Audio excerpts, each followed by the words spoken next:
All right, welcome to day 2 of the NL East. Today we are talking about the pride and joy of Ian Smitty. We got the Florida Marlins, the Miami Marlins, the Florida Marlins. I look Florida back at the black and Marlins. teals. I just miss the black and teals, man. The Dude, don't black we and all, teals, bro? they're the most epic jerseys in the Best history of jersey. baseball. Dude, I got one in Bobby my closet right Bonilla, now.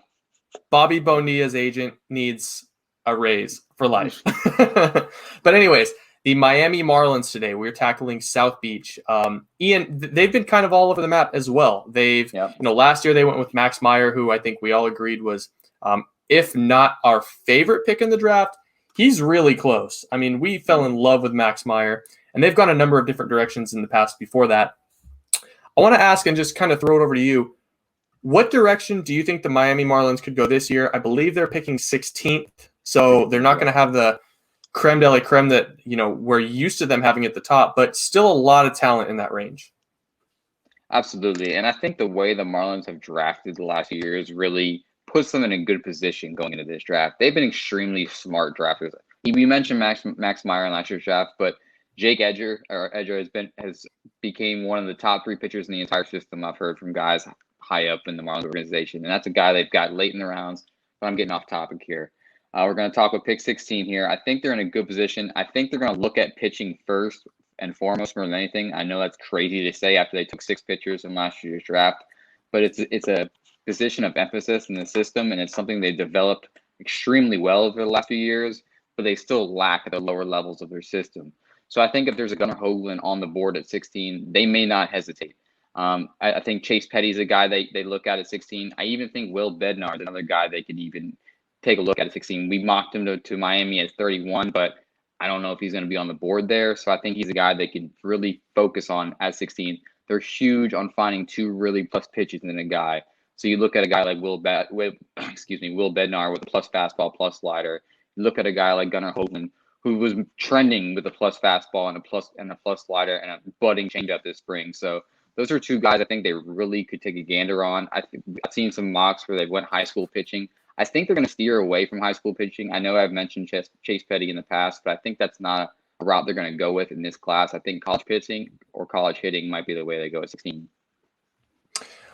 A lot is made of the Marlins' ability to develop changeups with pitchers, and taking 2 plus pitches like a Will Bednar and going 60 fastball, 60 slider, and then throwing in a wrinkle and having a solid average changeup.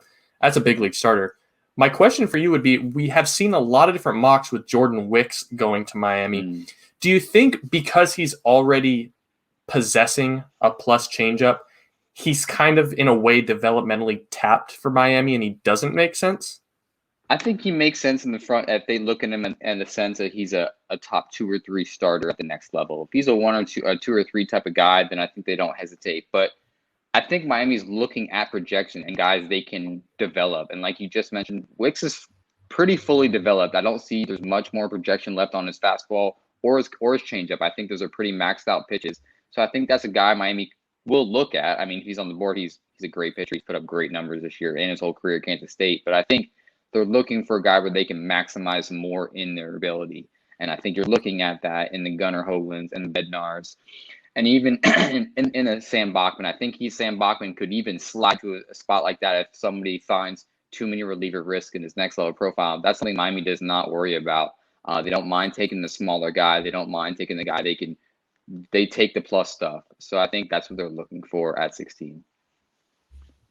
I got 3 guys that I've got 3 guys that I kind of have circled for Miami, and I could be way off base, but they're both underslot options, and I think they kind of fit the system, and I think they fit a window of competition for Miami. I really can't get off of Miami and Connor Norby. East Carolina, second base, third base, maybe the best hitability in the college ranks outside of Henry Davis this year.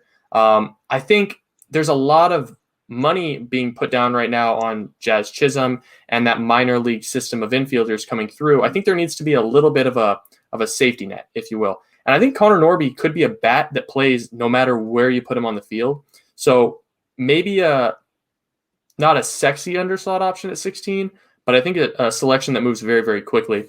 And the other 2, Tyler Black is the other one. I think he's another extremely underslot option. He's a second base, third base type. I like Norby a little bit more, but it's important to bring up Blackstain. But the other guy that I really just cannot get off of is Spencer Schwallenbach over in Nebraska. Maybe you like him as a shortstop. Maybe you like him as a righty.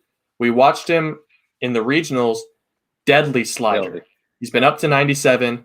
And if you think you can turn that arm into a changeup, I mean, you might have a 2-3 starter there with the ability to hit in the National League if they elect to continue to go that route. So a couple of different options there.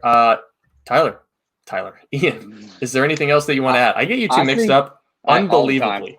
And you should see us standing next to each other. It's been 2 years. It'll never fucking happen. It's been 2 years. Wait till you see us next to each other. You'll never do it again. But anywho, you mentioned great names. And Schwallenbach's a name that's extremely interesting. I think if he goes to Miami, he's 100% a pitcher. I think they really see that pitchability and they just run with it. And that's a really, I think, sexy pick in the end. I think that's a guy that's got worlds of projection left on his arm. There's no wear and tear on it. It's a guy who Miami just eats up the availability like that. And you mentioned a couple of college bats. There is really no depth in the infield in Miami that's looking at a big league regular outside of maybe Jazz Chisholm, Jose Devers, names like that. Besides that, there's really not guys you can set your hat on as being a big league regular at the next level. So I think Connor Norby and Tyler Black would make a ton of sense. Maybe at 16, maybe at 31. I think even at a Tyler Black, I think Norby's going in the first round. I think he's put himself in that position for sure. I do too. But I think they're going to look at a college infielder at either 16 or 31, 100%. Maybe Trey Sweeney. I know we talked about him with the Atlanta Braves, but I like Sweeney so much in that first round. Really anywhere. Yeah. I could pick 12, honestly. It's the type of profile in this draft class with, the Marlins at 16, for example, that really goes a lot higher than a lot of people expect. So, well, that'll do it for the Miami Marlins. A really exciting draft class this year, especially for the Marlins. They always seem to draft well. I think they've got another bombshell pick coming in for us at 16. It's going to be the year of the chaos draft. I firmly believe that. There's almost no way to project where anybody is going to go after, pick one. So for Ian, I'm Joe. I'm excited to talk to you guys tomorrow on the next NL East preview.